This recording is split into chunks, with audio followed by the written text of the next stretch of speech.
Thank you, President. 1 in 6 Victorians have contracted COVID this year, and many more have been forced into isolation as a result.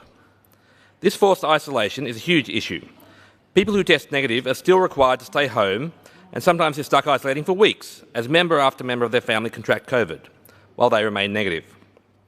The isolation itself sometimes is causing worker shortages and staffing issues, and it's clear we all will be exposed to COVID at some point anyway. In the last couple of weeks, COVID finally started spreading through this parliament as well.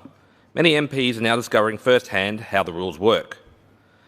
Matthew Guy, the Victorian Liberals leader, is among them. After being forced to isolate, he finally realised that the COVID rules are a bit of an issue. He told reporters that it's very weird when it happens to yourself, because then you realise you haven't planned your whole week to be at home. Perhaps some of the Liberal Party may have missed it, but COVID restrictions have been a nightmare for Victorians for 2 years. It shouldn't have to happen to you before you see that it's a problem. It's enormously disruptive to put whole entire households into isolation. The close confinement also means that more of us will catch it, and those who don't will have to isolate even longer. The logic behind mandatory isolation rules is falling apart. If the point is to keep things open, then we should minimise mandatory isolation requirements. What's the point of forcing vaccinations if we still can't open our society?